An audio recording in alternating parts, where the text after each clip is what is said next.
Penata laksanaan. Ya, perawatan kanker itu mempunyai tujuan yang berbeda, antara lain yang pertama menyembuhkan.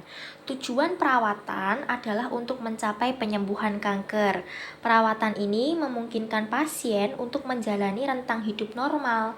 Perawatan ini sangat tergantung pada situasi spesifik pasien. Yang kedua, perawatan primer. Tujuan dari perawatan primer adalah untuk sepenuhnya menghilangkan kanker dari tubuh atau membunuh sel-sel kanker.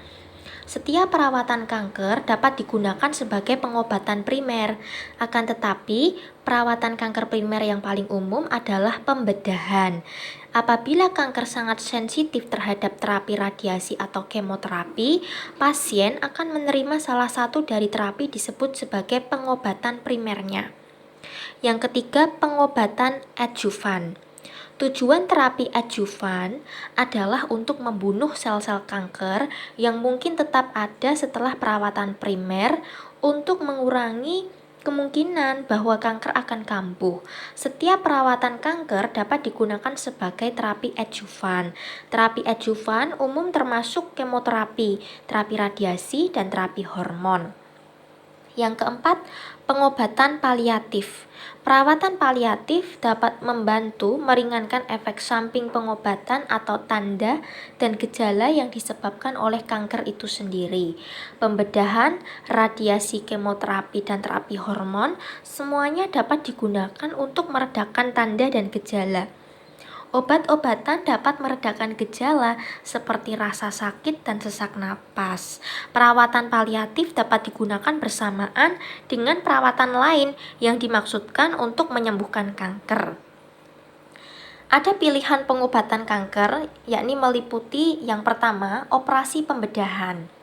Tujuan operasi adalah untuk mengangkat kanker atau sebanyak mungkin kanker. Yang kedua, kemoterapi. Kemoterapi menggunakan zat kimia tertentu untuk membunuh sel kanker. Yang ketiga, terapi radiasi. Terapi radiasi menggunakan sinar energi bertenaga tinggi seperti sinar X untuk membunuh sel-sel kanker.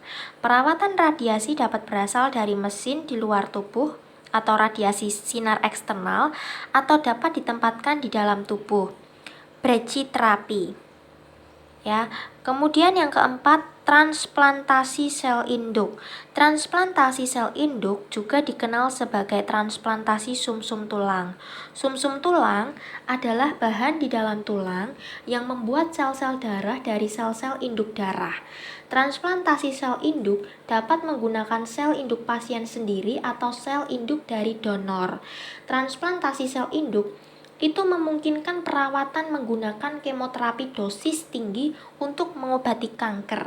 Ini juga dapat digunakan untuk menggantikan sumsum tulang yang sakit. Yang kelima, imunoterapi.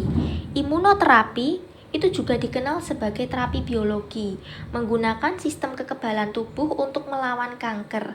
Kanker dapat bertahan hidup, tidak terkendali di dalam tubuh karena sistem kekebalan tidak mengenalinya sebagai penyusup. Imunoterapi dapat membantu sistem kekebalan melihat kanker dan menyerangnya. Yang keenam, terapi hormon. Beberapa jenis kanker dipicu oleh hormon tubuh, contohnya termasuk kanker payudara dan kanker prostat. Menghilangkan hormon-hormon itu dari tubuh atau memblokir efeknya dapat menyebabkan sel kanker berhenti tumbuh. Yang ketujuh, terapi obat ditargetkan ya. Jadi, pengobatan dengan target obat fokus pada kelainan tertentu dalam sel kanker yang memungkinkan mereka untuk bertahan hidup.